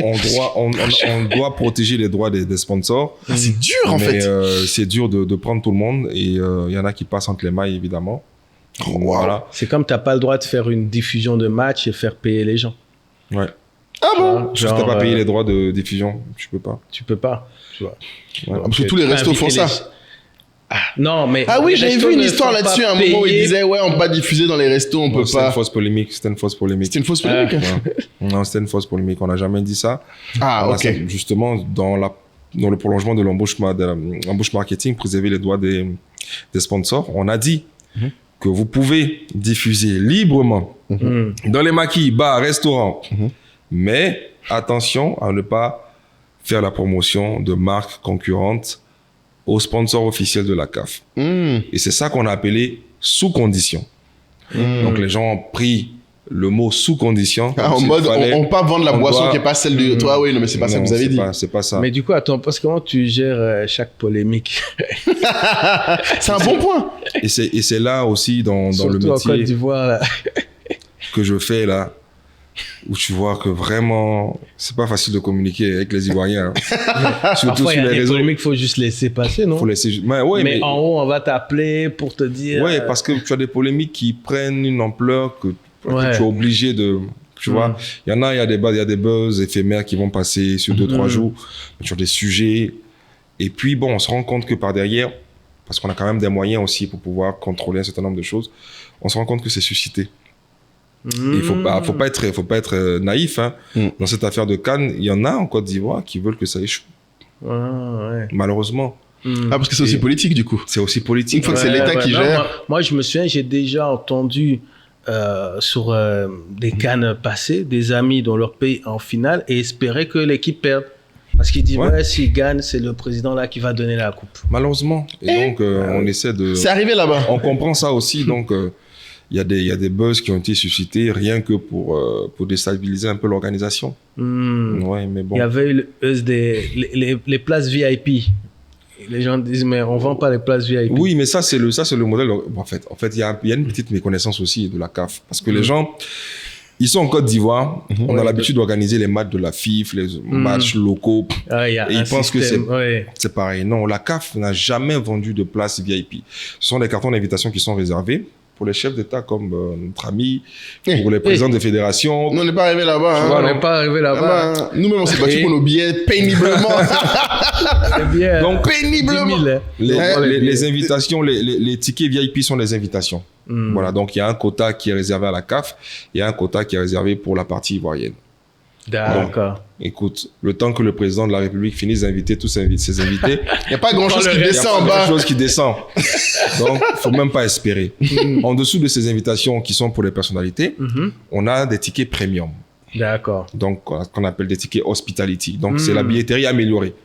Donc, tu as ton billet et tu as un service à côté où tu viens 1 heure ou 2 heures avant le match. C'est ce que les sponsors ont, par exemple. Ce que les sponsors ont, par exemple. Tu as un cocktail à la mi-temps. Tu as droit à un cocktail à la fin. Tu as droit à un cocktail. Tu es transporté dans une navette. Voilà, tu es dans un espace. Voilà. Donc ça, c'est des tickets premium. Mais c'est là où tu amènes tes clients. Voilà, c'est là où tu amènes tes clients pour vivre une expérience client particulière. Mais il faut te faire inviter. Ah oui, si tu es sponsor, tu invites tes clients. Voilà. Mon ami. Et puis, tu as les catégories 1, 2, 3, qui sont... Nous autres, là. C'est là où on se bat. 1, c'est en bas de la tribune officielle, mais tu n'es pas VIP, tu n'es pas premium, mais bon, tu as une bonne vue latérale, côté... Franchement, moi, j'ai été au match de Boaké. C'est pas mal. Franchement, j'ai l'impression que les stats sont faits de telle sorte que tu vois bien de... Tu vois partout. Oui, c'est parfait. Partout, quoi. Donc, franchement... Il n'y a pas une grosse... Et les tarifs sont vraiment abordables. Oui. Moi, la place que j'aime, c'est la tribune média. Quand j'ai mon badge, que je veux me poser quelque part et tout, je vais à la tribune média, tu as une vue Parfait. Et tu comprends pourquoi les gars commentent avec aisance, quoi. Ah ouais. Parce qu'ils voient tout, Clean. quoi. Ils voient Ouais. clean. Bon, d'autres préfèrent se battre pour être dans le VIP. Ouais. Non, mon ami, battons-nous pour nos catégories. Déjà, là, c'est déjà ça, là où on est. Mais c'est intéressant, j'avoue, je j'ai jamais vu ça parce que il y avait un truc qui était un de mes rêves à un moment, je sais pas si je pense peut-être qu'un jour je le ferai. Je voulais, moi, me rentrer sur développer les sports individuels et d'excellence. Genre en mode les boxeurs, natation et tout. Développer, c'est-à-dire. En fait, je trouvais que c'était dommage qu'on ait, par exemple, je trouve qu'en Côte d'Ivoire, on a beaucoup de très bons athlètes individuels, genre Marie-Josée Talou, Cheikh Cissé, champion du Cissé monde. de taekwondo. Ouais. Mais ces gens-là sont souvent, en fait, à part que le moment où ils gagnent, il y a un peu de presse, le reste de l'année, tout le monde s'en fiche d'eux. Ouais. Et je trouvais que c'était terrible parce que, au final, si tu regardes un peu, moi j'aime bien les mangas, faut le savoir. Ouais. C'est en fait leur préparation. Oui, bien sûr. En fait, Mais c'est les gens s'intéressent qu'au podium. Ouais. Et tu vois, c'est un peu comme les levées de fonds où c'est juste là on te calcule, mais le reste de l'année, je trouvais que ces gens-là, il y avait peut-être aussi à créer pour qu'il y en ait plus. Peut-être que les gens, il y a une culture aussi qu'ils peuvent partager. Parce que je pense que quand tu regardes le film Invictus là, je sais pas si tu l'as vu avec Morgan Freeman. Longtemps, ça. Ouais, où il parle de rugby. Où le président s'impliquait dans l'organisation de qui allait être le capitaine de l'équipe de rugby parce qu'il disait si, avec c'était l'histoire de l'équipe d'Afrique du Sud. Ouais, des Springboks. de rugby, ouais. Avec Matt Damon, il disait qu'en fait, il y a un bénéfice bien plus large, comme tu dis, quand l'équipe gagne. Que juste, et c'est tout le pays. Lui, il a fait ça à l'époque où c'était Mandela qui faisait ça juste après l'apartheid. Parce qu'il savait que c'est l'autre truc qui peut réunir les peuples. Ouais. Et je trouvais que les individus, en vrai, Le foot a si cette force-là. ouais, le foot a cette force-là, mais les individus aussi auraient pu. Mais le foot, c'est dur parce qu'il y a 11 gars à gérer. En disant que tu ne gères que les athlètes, je te parle même pas de tout ce qui est derrière. Tu sais, t'as 11 athlètes à gérer pour qu'ils jouent ensemble. Mais le foot a cette complexité. Donc, je sais pas si toi, Tanguy, tu trouves que cette complexité rend, on va dire, le foot plus attractif ou plus compliqué à attirer des gens qui en voudraient s'y investir. Parce que je me dis toujours, le foot, si t'aimes pas le sport, c'est plus compliqué que les sports individuels. Alors, sur la question, ma position est la suivante. Les sports collectifs attirent beaucoup plus parce que dans la pratique du sport, il y a beaucoup plus d'animation. Ah, il se passe plus de choses. Il se passe plus de choses. Tu vois beaucoup plus de personnes. Plus d'imprévus, plus de... Voilà. Et tu vois beaucoup plus de personnes Plus de protagonistes, quoi. en action, voilà, que le sport individuel. Les règles du sport collectif sont différentes de celles du sport individuel.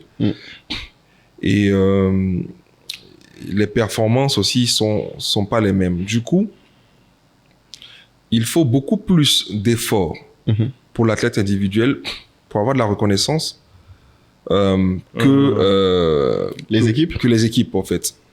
Ah ouais, tu dirais à performance égale, ouais, tu dirais que Tu vois, à performance égale. Et l'athlète qui sort du lot parmi une équipe, il bénéficie justement de l'apport de ses autres coéquipiers. Donc, sa notoriété dépend aussi, c'est vrai, de sa propre performance, mais aussi de ses coéquipiers. Et ça fait que on n'a pas la même appréciation en termes d'appréciation et en termes d'implication, d'investissement et tout ça. À mon sens, ce qui fait que on s'occupe un peu moins de ces athlètes-là individuels que de ceux qui sont dans un sport collectif. Je prends même le basket que ce soit le volleyball, le handball et tout ça. Vous allez voir que même en termes de discipline de pratique, ce sont des disciplines qui sont toujours un peu mieux publicitées que les disciplines individuelles. C'est vrai, elles ont plus de... Voilà. Pourtant, le volleyball... Qui regarde, mais même eux, ils ont plus que l'individu. Ils ont plus que, tu vois. Il y a qu'aux Jeux Olympiques où parfois il y a ce truc autour des sprinteurs notamment. C'est clair. Voilà. Et justement, heureusement qu'il y a les Jeux Olympiques. Voilà. Et à la base, même pour donner un peu de valorisation à tous ces sports. Et c'est pour ça qu'aux Jeux Olympiques, dans la discipline foot, on demande qu'il n'y ait pas les plus de 20, enfin les professionnels en fait. Ouais. Ah, parce que t'as droit qu'à 3 joueurs de plus de 23 ans. C'est que les jeunes. Parce que sinon, ça met de l'ombre sur toute la compétition. Bien sûr. Parce que tout le monde regardait que le foot. Ouais. C'est ça.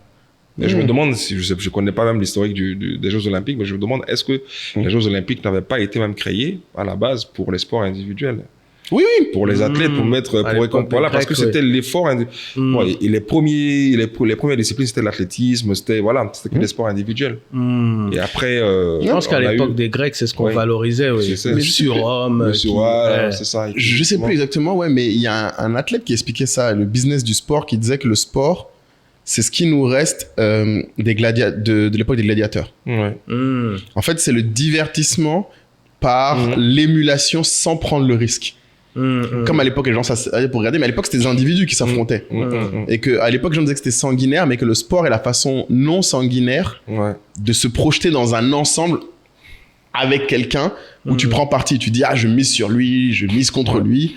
Et c'est vrai que j'ai bien regardé à quel moment les sports collectifs ont pris une telle ampleur comparée aux... J'ai l'impression, dans les sports collectifs, ça réveille un esprit peut-être animal chez le supporter, dans le sens où c'est comme, tu vois, tu veux pas qu'il y ait une guerre, une vraie guerre, mais quelque part t'es excité par cette idée de ok, je suis la Côte d'Ivoire, ils sont le Cameroun, on est ensemble, on va se les faire. Mais tu sais que c'est un jeu, mais quand même tu as cet esprit de conquête, tu vois, mais je me dis t'aurais pu le faire avec un joueur. Moi, c'est un truc que je me demande toujours. Le foot, je comprends pourquoi. Parce que c'est quand même beaucoup plus facile à saisir que les autres sports. Mais qu'est-ce qui fait que je sais pas... Tu peux avoir l'impression d'être un membre de l'équipe. Enfin, tu vois, c'est quand en foot, on dit souvent le 12e homme. Ouais. Le public représente le 12e homme. Tu vois, oui, c'est vrai. T'as l'impression que tu es... Tu vois, moi, quand je vois...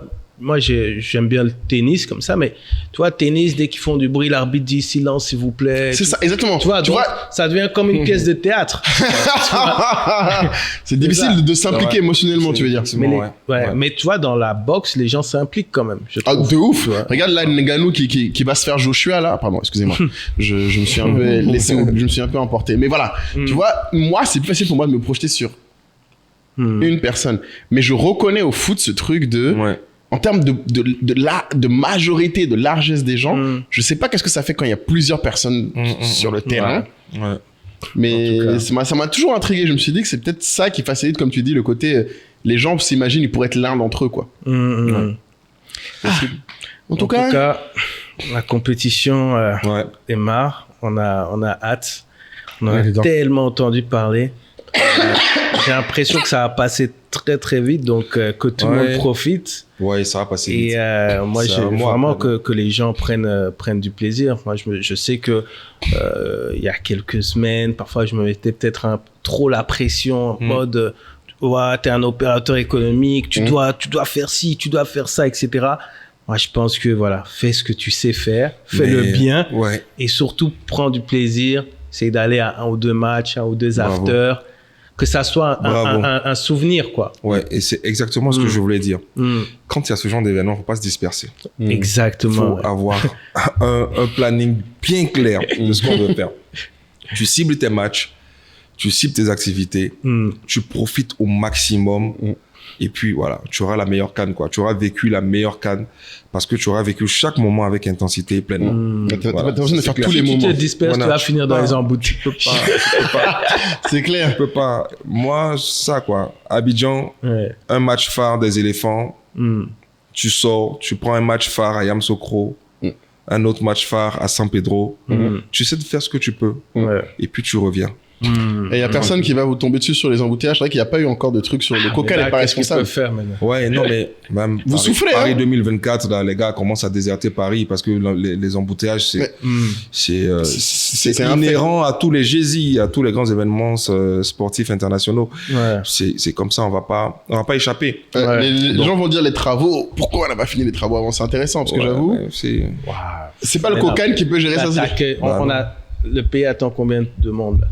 On attend en estimation 1,5 million de personnes. Sur le mois? Sur le mois. Et en plus, même les gens qui comptent aller à l'intérieur, ils vont se baser à Abidjan. Bien sûr. Parce que c'est intéressant, je pense que les gens ne se rendent pas compte. Mais tu sais combien de gens la Côte d'Ivoire a accueilli toute l'année dernière? 950. 950 000 sur une année. Donc, pendant un mois. On va avoir autant de gens que sur toute l'année. Ouais. C'est ça. Si tu veux les chiffres, parce que je connais 58 millions. Et est-ce qu'on met aussi sur vous la hausse de l'électricité, la hausse du Yango Ça, vous êtes innocent quand même, mec. Innocent, plein de non coupables. On n'a rien à voir. On subit ça aussi, donc... Ouais, vous pouvez pas faire... Mais c'est intéressant, parce que du coup, quand tu décris ça comme ça, un autre truc qui, moi, j'avais le truc, oui.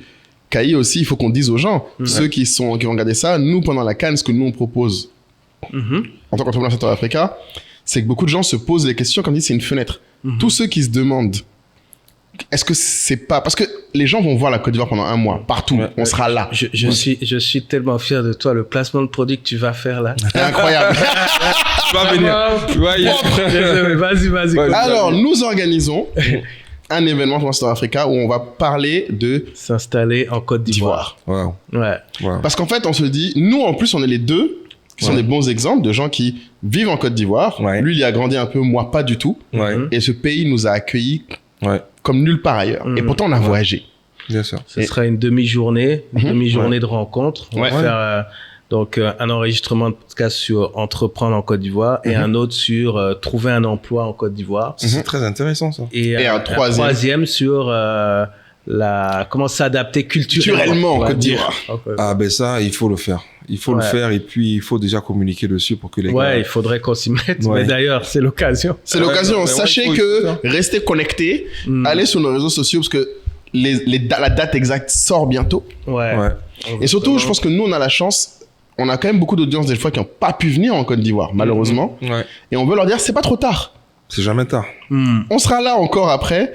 Et ces contenus qu'on va faire seront aussi en ligne. Et l'idée après pour nous, c'est de lancer évidemment derrière même une formation. Ouais, parce qu'on nous demande tellement de fois...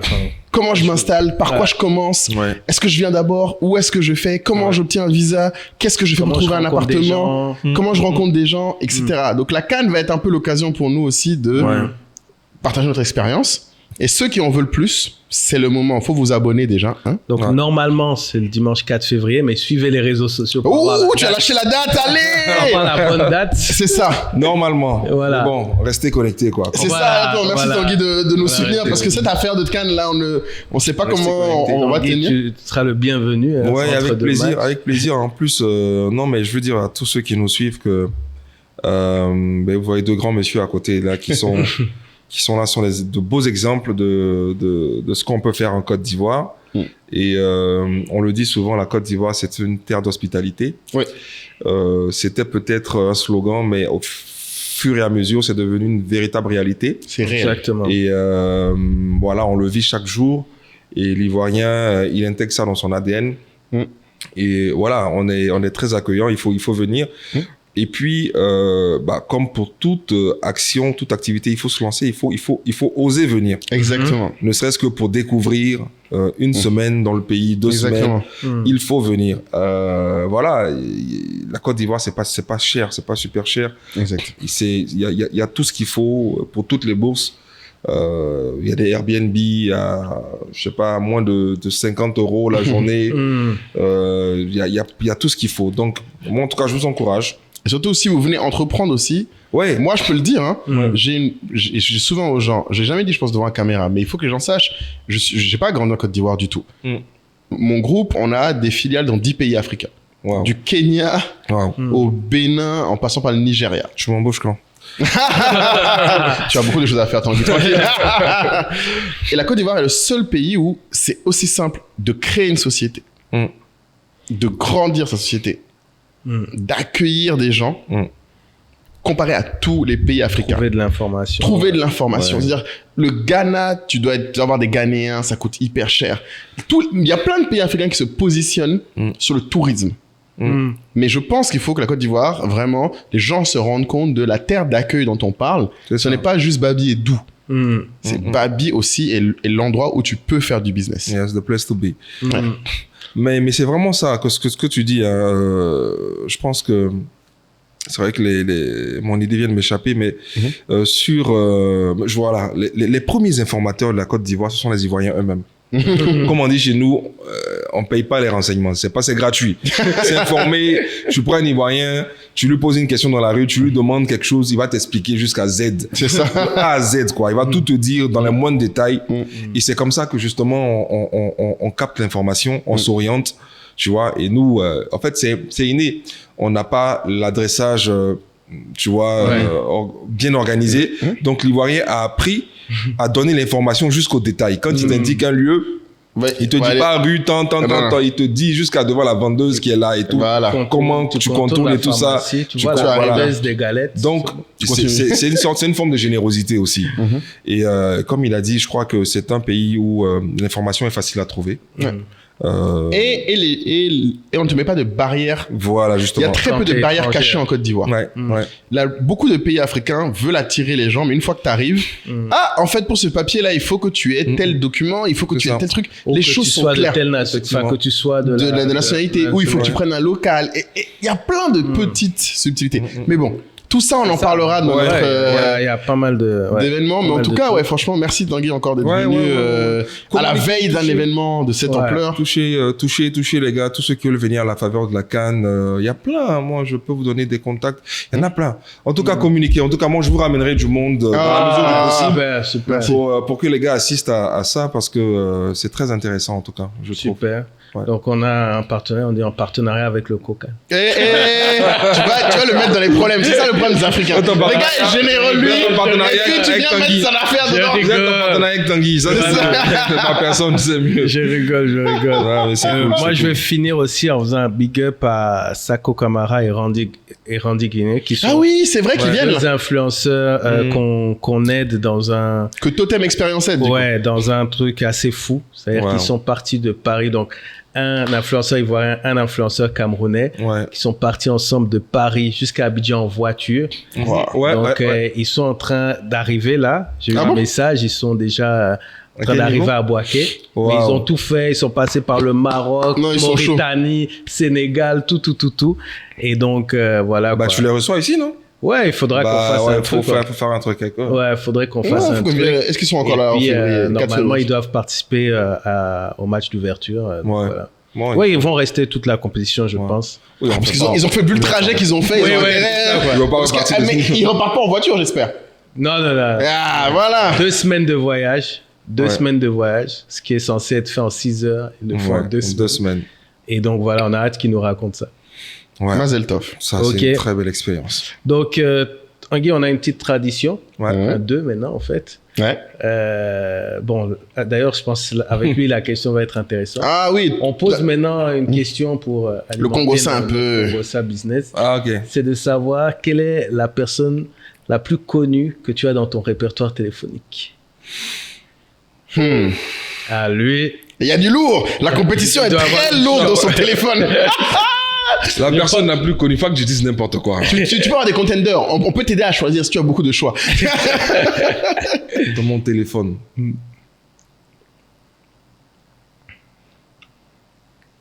y a plein. Il y a plein, c'est relatif. Bon, dans le milieu du foot. Même en dehors, on prend tout. Politique, tout. Politique. Prends tout. Foot, politique, musique. Tu peux nous dire, nous, on est dedans. Bon, à Salfo. En termes de notoriété. C'est vrai. À Salfo. Le président Yacine Idriss Diallo de la FIF. Mosengo, secrétaire général de la CAF. Et qui d'autre direct au Caire. Bon, voilà. C'est 3 déjà. C'est déjà... c'est déjà pas mal, hein, on va pas se mentir. Et l'autre tradition, c'est en fait, un mot qui résume peut-être notre conversation et que les gens vont utiliser quand ils feront les commentaires de la vidéo. Alors, un mot. Soyez audacieux. Audace. L'audace ouvre beaucoup de portes. Même les portes fermées. Une belle chose. Donc, soyez audacieux. Entreprenez. Intéressez-vous au football. Regardez le football autrement. Le ballon. Changez de lunettes. Voilà. Prenez des lunettes d'homme d'affaires. Et regardez le football autrement. Quand vous regardez un footballeur jouer, checkez-le bien, regardez tout ce que vous pouvez faire dans le foot. Et je pense que Il y a de quoi faire. c'est le nouvel Eldorado pour les entrepreneurs. En tout cas, à mon sens, c'est la nouvelle niche pour pouvoir développer l'économie. Je dirais même pas le football, l'économie africaine. Wow. Je pense que l'industrie du foot doit pouvoir prendre une part active comme l'industrie du cinéma, comme l'industrie de l'automobile, comme l'industrie du gaming, du e-sport. Il faut qu'on ait une véritable industrie du football. Et je pense que les embryons sont là. Il faut que les acteurs s'y mettent et que justement les jeunes que nous sommes prenons une part active parce qu'on est en train d'écrire une histoire qu'on ne sait pas pour le moment. Et je pense que les premiers vont pas regretter. J'ouvre le champ. J'aurais pu rester fermé sur moi-même, mais je pense que le gâteau est énorme, on peut pas le manger tout seul, et chacun sur son domaine d'activité doit pouvoir trouver une part active, en tout cas un intérêt particulier dans le football. Donc regardez le football autrement. Super. Et je voudrais pas relancer une conversation, mais ça me fait penser qu'on parle trop rarement de l'impact que peut avoir un sport collectif et le football en particulier pour un jeune dans son développement. C'est important. Que ce soit à l'adolescence ou avant, c'est-à-dire dans son rapport aux autres, dans même sa éthique. Forme physique, son éthique sportive, son hygiène de vie. Enfin, moi, personnellement, ça a un fort impact. Bien sûr. Et même en outil d'intégration, enfin, beaucoup de choses. Et je pense que voilà, le sport, il y a aussi des valeurs qui sont très fortes. Absolument. Donc voilà. En tout cas, merci. Et puis, on va te demander un pronostic. Fini.